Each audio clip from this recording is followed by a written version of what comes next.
Palmer. This is my sister. Ethel. Sorry. And I decided to enlist her help because there is something about something that I've heard everywhere. Show, don't tell. Show, don't tell. If you want to be an excellent writer with a great story, show, don't tell. And I'm here to tell you that I believe that's wrong. And this is why.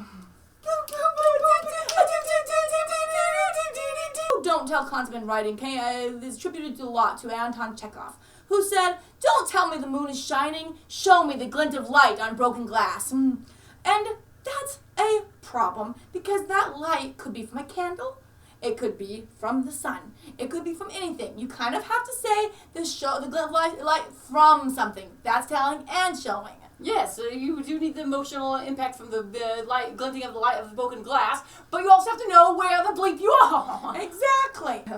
I just got struck by this hole. There's holes? Oh, yeah, there's holes. No, it's supposed to be. So you put your pinky in there, or your hand. You went backwards. It's supposed to be a thumb. Your thumb, Mary. Okay, that looks... It almost works, but is it hard? Yeah, I don't like it. Don't do it. Okay, sorry. We get distracted easily. Yeah. So, see, the showing and telling makes more sense to me, because when you just show, you can leave the audience confused from where the light's coming from. You have to know where the light's coming from. The light could be from the sun, like Mary said, or it could be from a freaking flashlight. It could be completely dark and one little tiny beam of light. You need to know and see. Exactly.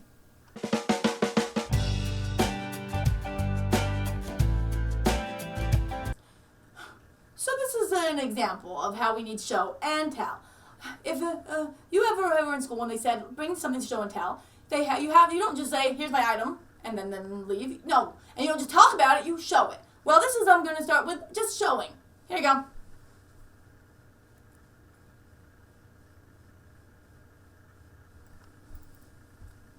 That tells you nothing. I showed you my kitty. And in writing is the same thing. If I show a scene, you don't know the importance of the scene. This, and I will now tell you about it, and I'll show you how much more richer it can be when I tell you. This is my kitty who we had to put down because she was doing really, really badly. And it hurt to this day that we had to say goodbye to her. So we got this little pillow of her and a keychain. And to me, she's still with us in this little keychain, and I love this kitty, and I always love this kitty, and I miss her. But you don't know any about that without me telling you. Yes. So where's the emotional impact when you see this keychain that's just a cat? That's the way it is. Yeah, that's all you get is a kitty. So what? You like cats? You don't like cats? All you see is a cat. While telling you about how much the kitty means to her, now you have an emotional connection. I bet some of you have a tear in the eye. Exactly. And I'm going to now tell you about something. Wait, give him a chance to recover from that emotional upheaval. Come on. Okay, you can go. Okay.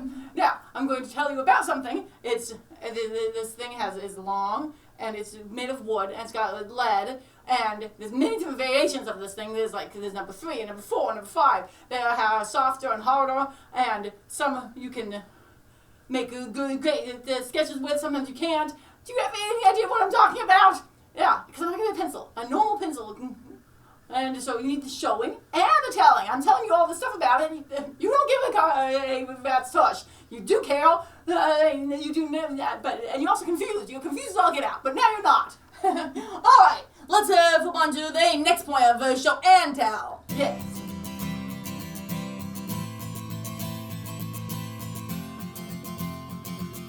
Now, show don't tell kind of gets me a little angry, acting like there is no other way of writing other than show don't tell, because I like showing. There's lots of places where it works, but you also need to tell the audience what's going on. You need both. And let me go to an old example of a fairy tale. Now, if you think about a fairy tale, how often do you think of him showing you a scene on it and then just like that? No. Let me give you an example. She will act it out as I give you the example. Ready? Once there was a gentleman who married for his second wife the proudest and most haughty woman that was ever seen. She had, by a former husband, 2 daughters of her own, who were indeed exactly like her in all things. He had likewise, by another wife, a young daughter, but of unparalleled goodness and sweetness of temper, which she took from her mother, who was the best creature in the world. That was Cinderella by Charles Perrault. Yes. And I love fairy tales. They've been my favorite thing to read when I was a kid. I love every rendition of them, and well, lots of renditions. I'm getting kind of tired of some of them, but I love them so much. I am going to write a whole Moonlight Tales about it. We told fairy tales In the modern world. yeah, but without the beginning where this was all telling. It was not showing you a scene. It didn't even start the scene. It just said about how the gentleman and who he married and has a daughter and how sweet she was. That's all telling. Yes. You tell a story. You show a movie. But show and tell, it works. Yeah. Not show, don't tell. Not tell, don't show. It's show and tell. Both of them together. Yeah, there is no superior way of writing that comes from showing, not telling, and now everybody else who doesn't understand it. And that brings me to another point. Me and my brain, her and her brain, not so good. We sometimes get very confused. Yes. So when we read a story that won't tell us what we're supposed to be knowing, we don't know what's going on. We have been so confused by lots of stories that was just saying, oh, here's this and this and this, and we're like, what's going on?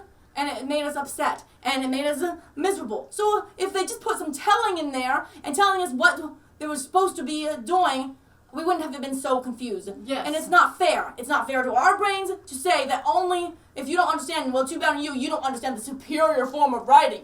This one bugs me, okay? This issue bugs me. Yeah. Yes. Okay, well, I guess, is there anything more you have to say?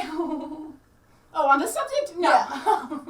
No, I know. What you could say will fill the whole pool, but for the time, a pool. Oh, okay. A big, humongous, Olympic-sized swimming pool of your ideas. Oh, okay. Okay. Well, thank you for watching. That's my gripe for today, and I hope you enjoyed me and her and silliness. Yes. So, bye.